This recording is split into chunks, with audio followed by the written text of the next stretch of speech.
প্রশ্নের উত্তর দেওয়া লাগবে। জোরে বলেন কয়টা? গুরুত্ব দিয়ে শোনেন, কয়টা?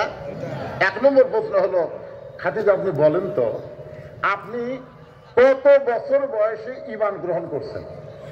আপনি একটু চিন্তা করে বলেন তো। খাদিজা বলতেছে, হুজুর আপনার হাতে যখন ঈমান গ্রহণ করছি তখন আমার বয়স হলো 55 বছর বয়সে আমি ঈমান গ্রহণ করছি। আল্লাহ রাসূল বলে, খাদিজা ঈমান গ্রহণ করার আগে আপনি কি ছিলেন? খাদিজা বলে, হুজুর ঈমান গ্রহণ করার আগে তো আমি কাফের ছিলাম। আল্লাহ রাসূল বলে, খাদিজা তাহলে 55 বছর বয়স আপনি কুফরি হালে কাটাইছেন। এখন আপনার কাছে জানতে চাই, আপনার ফাতেমা কত বছর বয়সে ঈমান গ্রহণ করেছে? খাদিজা বলতেছে, জান্নাতি জান্নাতি, আমার ফাতেমা জান্নাতি হয়ে জন্ম নিয়েছে। চিন্তা করে দেখেন, আপনার 55 বছর কুকুর হেলে কাটাইছে, আর আপনার মেয়ে জান্নাতি হয়ে জন্মগ্রহণ করেছে। এই দিক দিয়ে এখন কে উত্তম হবে? খাদিজা বলতেছে, আমার চাইতে ফাতেমা আল্লাহর কাছে কোটি কোটি গুণ দামি।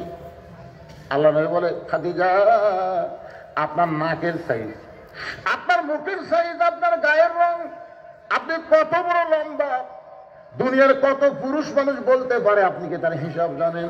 খাদিজা বলতেছে, ইয়া রাসূলুল্লাহ 40 বছর বয়সে যখন আপনাকে স্বামী হিসাবে স্বীকার করলাম, ওই সময় মক্কার সবচাইতে ধনবতী রমণী ছিলাম। এই ধনবতী রমণীর পিছনে হওয়ার কারণ হলো অনেকগুলো ব্যবসা আমার ছিল। এই ব্যবসা দেখাশোনা করতে গিয়া হাজার হাজার পুরুষের সঙ্গে আমার লেনদেন হয়েছে।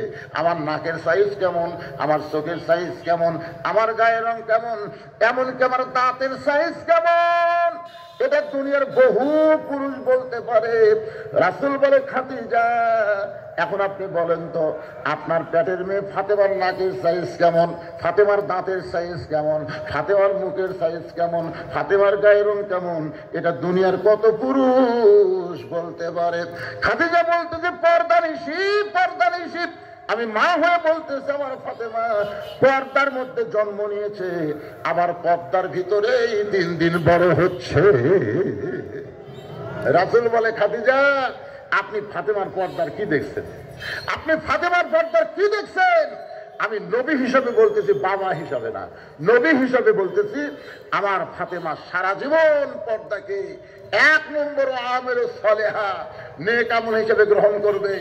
ফাতেমার জ্ঞানের পরিধি খুব বিশাল না। মা আয়েশা 6 লক্ষ হাদিসের হাফেজা, সুবহানাল্লাহ বলেন, 6 লক্ষ হাদিসের হাফেজা। আর ফাতেমা কয় হাজার? ফাতেমার পক্ষ থেকে একটা হাদিসও বুখারী মুসলিম সিয়াহত্তার ভিতরে নাই।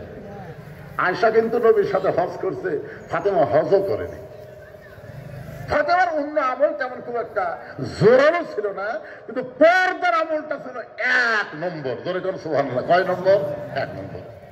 এমন পর্দানিশী ফাতেমা গভীর রাত্রে স্বামীকে বুকের মধ্যে নিয়ে ফোফায় ফোফায় কাঁদতেছে। আলী বলে, ফাতেমা এ রাতের বেলা কান্দার কারণ কি? ফাতেমা বলতে, স্বামীকে আপনি কি জানেন আজকে রাত কিন্তু আমার বাবা বিদায় নেওয়ার 6 মাস। কয় মাস? আলী কয় 6 মাস হলো। কি হলো?